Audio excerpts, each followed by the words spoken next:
lecture we will start chapter 4 one dimension and invisible incompressible flow, Bernoulli's equation and its applications। जो 4.1 section है इसमें हम Bernoulli equation, इसे pressure equation भी कहते हैं, प्राप्त करेंगे और integration of Euler equation of motion और इंटीग्रेट करेंगे आयलर्स इक्वेशन ऑफ मोशन को।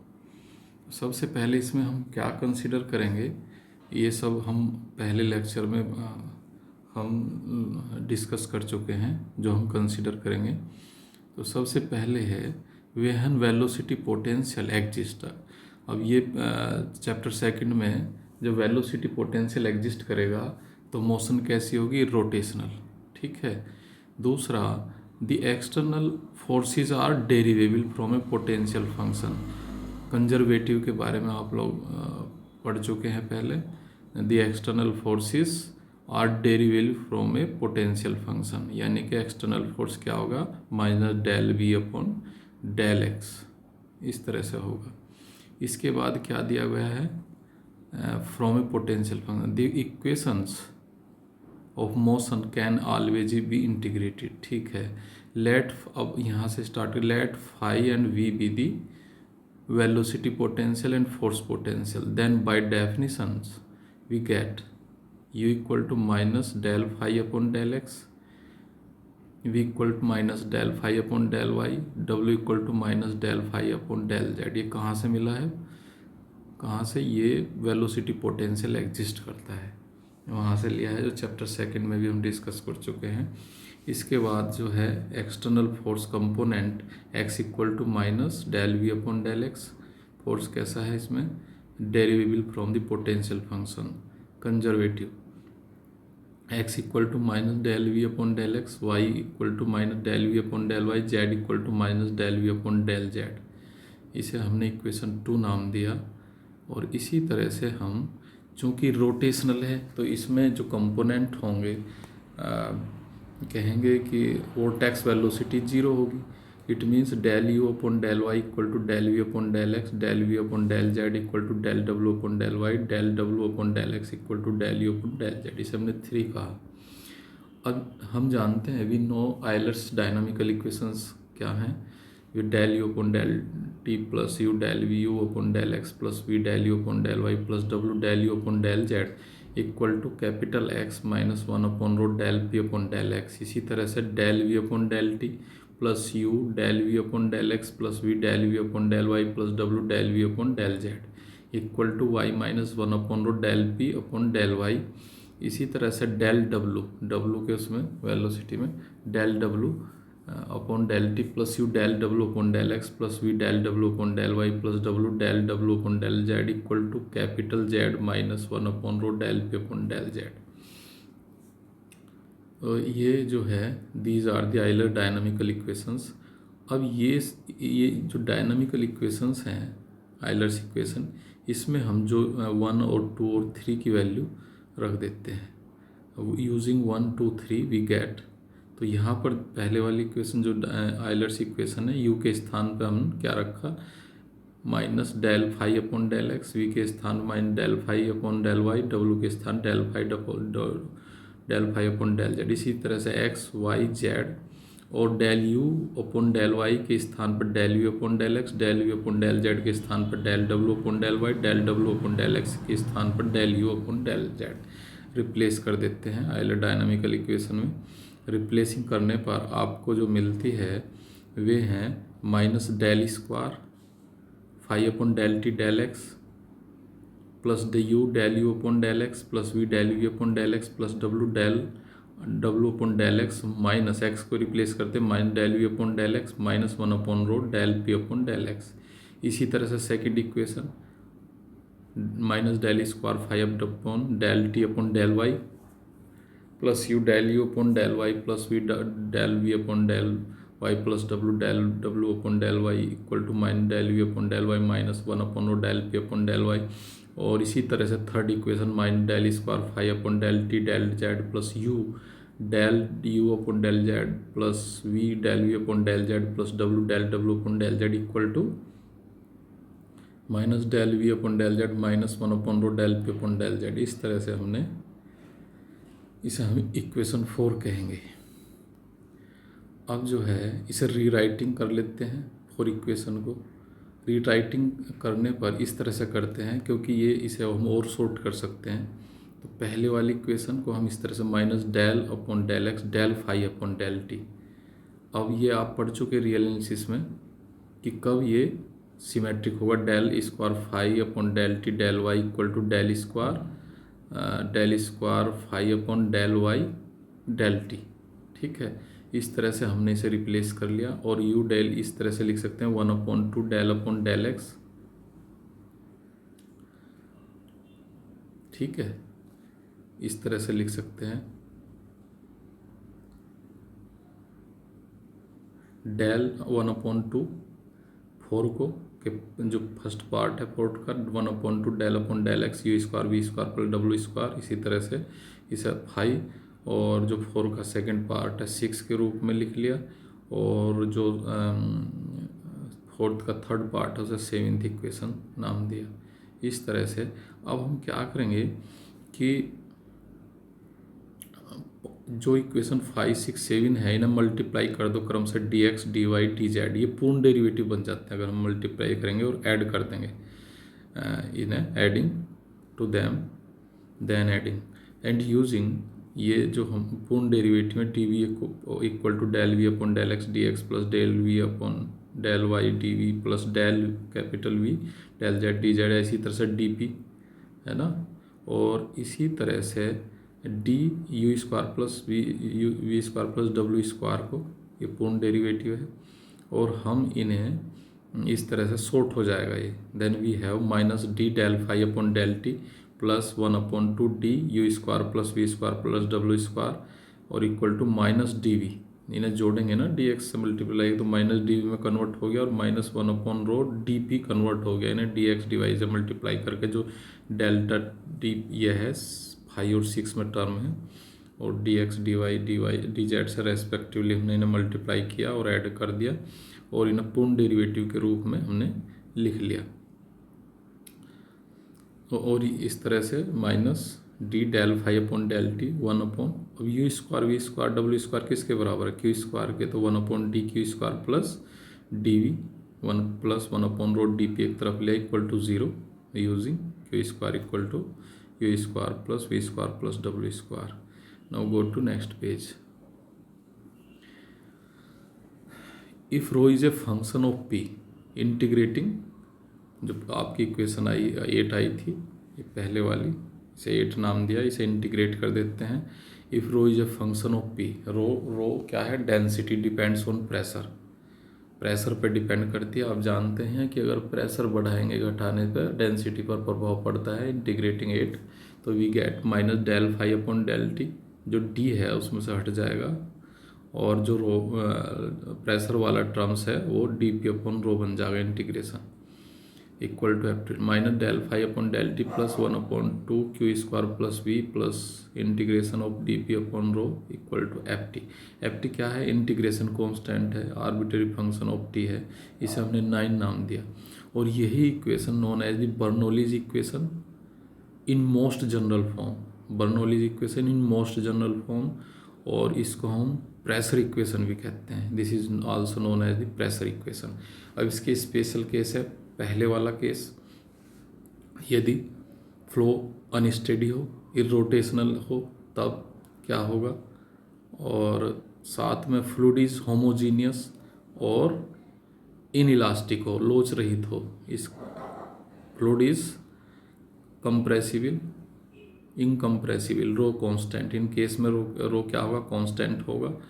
और जो आपकी बर्नौली इक्वेशन है वो इंटीग्रेशन हट जाएगा, इसमें से minus del phi upon del t plus 1/2 q square plus we plus P upon rho equal to f t मिल गई आपको। ये इक्वेशन मिल जाती है केस फर्स्ट में, वहन फ्लो इज अनस्टेडी, ये रोटेशनल है, और fluid is incompressible, rho is constant है, होमोजीनियस और इनइलास्टिक है फ्लूइड। केस दूसरा, इफ द मोशन भी स्टडी है तो delta phi upon delta T equal to 0 हो जाएगा। और Bernoulli equation for steady rotational motion हो ऑफ इनकम्प्रेसिबल फ्लूइड, तो ये क्या होगा, ये Q square upon 2 plus we plus P upon rho F T के स्थान पर आपका कांस्टेंट हो जाएगा, क्योंकि यहाँ पर F T convert in constant, C F T constant रख देंगे एफ टी के स्थान पर सेकंड केस के लिए, अगर delta five upon delta t is steady flow. अब नेक्स्ट थ्योरम है Bernoulli's theorem. Bernoulli's theorem, steady motion with no velocity potential. Steady motion consider करेंगे, नो वेलोसिटी पोटेंशियल करेंगे और कंजर्वेटिव फील्ड ऑफ फोर्स इसमें consider करेंगे। तो statement है इस थ्योरम का, when the motion is steady, number one. दूसरा क्या है, velocity potential does not exist, और next conservative field of force है। तो then we have equation 1/2 Q², delta five upon delta T तो जीरो हो जाएगा अगर सेकंड के अनुसार करें, लेकिन इसे हम प्रूफ करेंगे और इसका प्रूफ का तरीका जो है अलग है। तो does not exist, then we have 1/2 Q² plus v plus integration dp upon rho equal to c, V is the force potential from which the external forces are derivable. ठीक है, प्रूफ।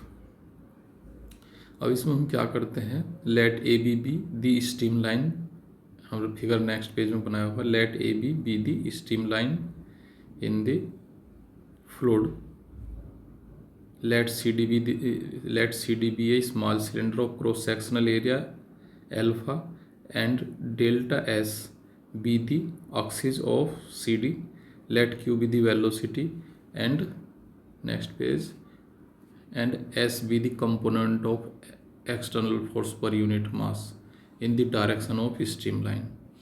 अब इसमें देख लीजिए जो फिगर बनाया हुआ है, इसमें कंसीडर कर लेते हैं, एक बार इसे डिस्कस कर लेते हैं। Let A B a steam line, let P be the pressure eight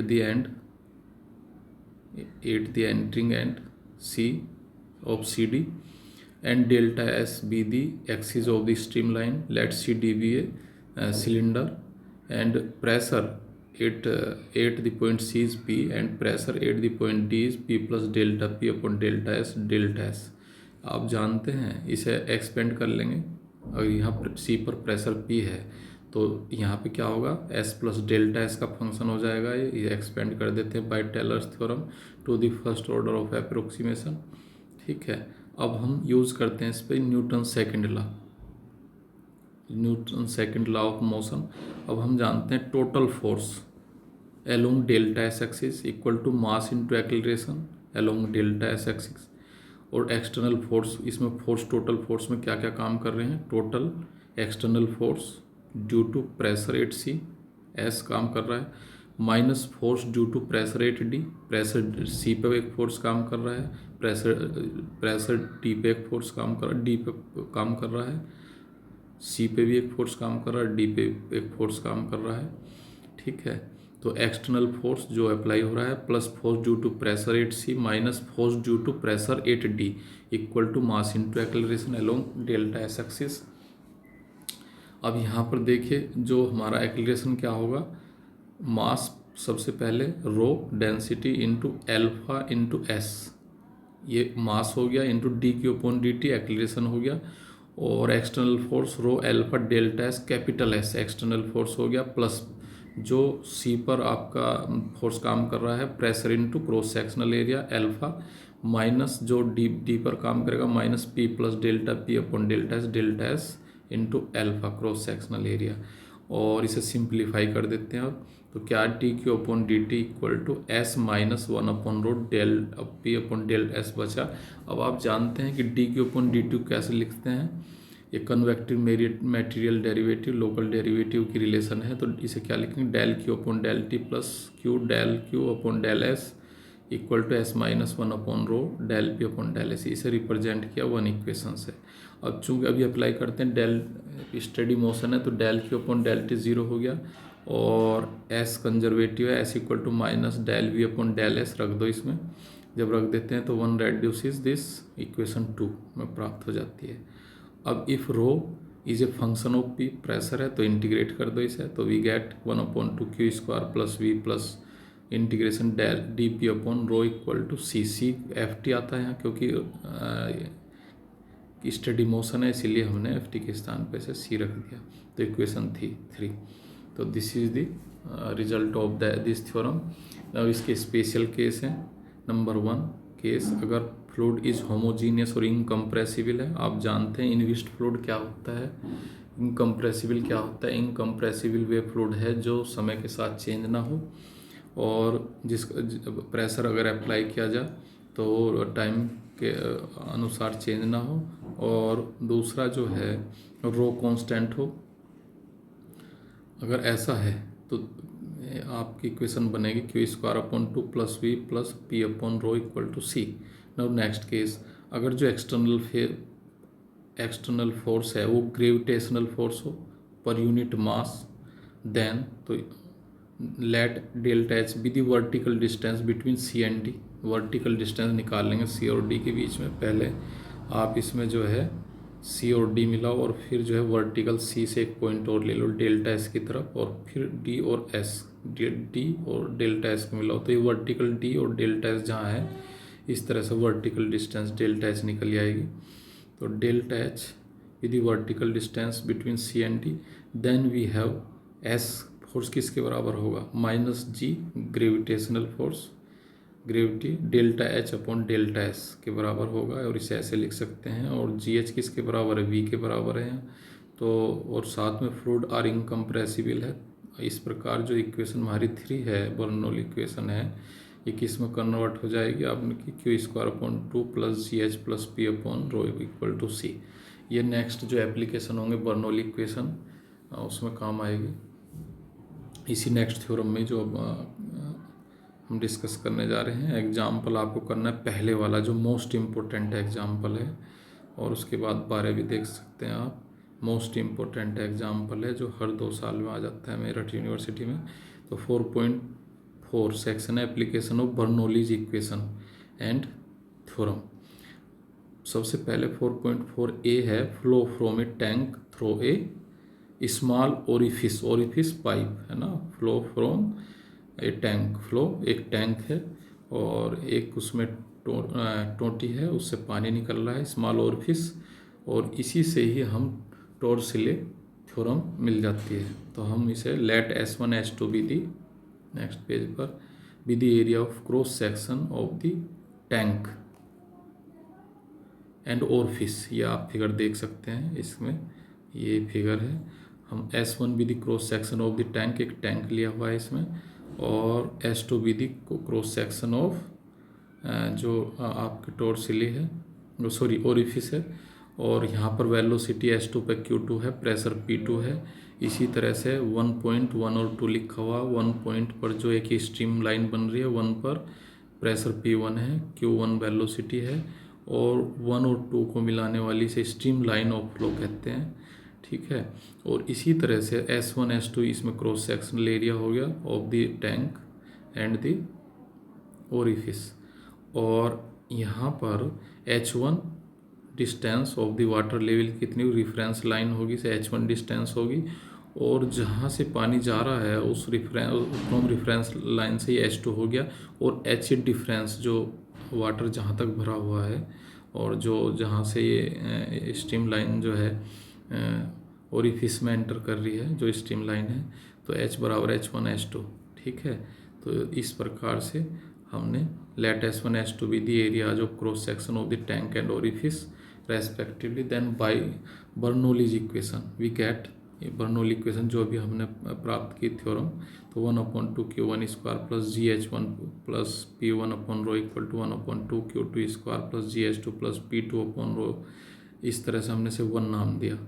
अब H के स्थान पे H1 - H2 रिप्लेस कर दो, और from the equation of continuity, ये पहले दूसरे चैप्टर में पढ़ी है आपने, रिमार्क में दी हुई है, Q1 S1 = Q2 S2, this is also equation of continuity.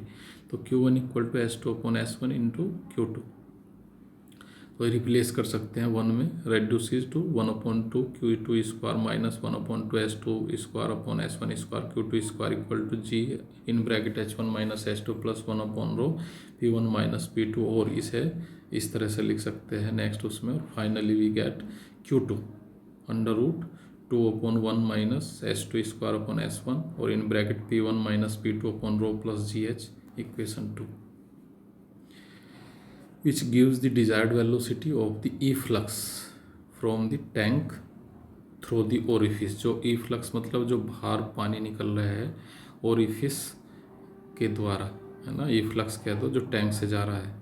तो which gives the desired velocity of efflux from the tank through the orifice। अब ये है केस फर्स्ट, आपकी टॉर्सले थ्योरम देता है, टॉर्सले थ्योरम। तो इसमें हमने क्या किया, टॉर्सले थ्योरम प्राप्त करने के लिए सपोज दैट P1 और P2 को प्रेशर एक ही ले लिया, this is common pressure P1 equal to P2, और जो आपका S2 है, S2 is less than S1, बहुत छोटा है, जो टैंक का आपका क्रॉस सेक्शनल एरिया है, और इसमें जो ओरिफिस का जो क्रॉस सेक्शनल एरिया वो छोटा है। अगर इस तरह से हमारी जो इक्वेशन 2 है वो प्राप्त हो जाती है, Q2 इक्वल टू √2GH। इसका मतलब क्या हुआ, Q2 किस पे वेलोसिटी है, ओरिफिस से पर वेलोसिटी है, और √2GH आपने कहाँ प्राप्त किया फिजिक्स में, अगर कोई रिजिड बॉडी हम ऊपर फेंकते हैं तो उसकी वेलोसिटी के लिए यूज़ होता है। तो इस तरह से स्टेटमेंट क्या हुआ इसका, इसे टॉर्सली थ्योरम कहते हैं। Hence the velocity of efflux from the vented tank is equal to that of a rigid body falling freely from a height, ठीक है, h। नेक्स्ट जो केस सेकंड है, let S2 less than S1। इसी तरह से S2 जो है orifice का क्रॉस सेक्शनल एरिया बहुत छोटा है S1 के कंपेयर में, तो इस प्रकार से, और GH less than P1 minus P2 upon rho है, तो दो रेड्यूस हो जाती है आपकी Q2 equal to √2 upon rho in bracket P1 minus P2 में। Thank you.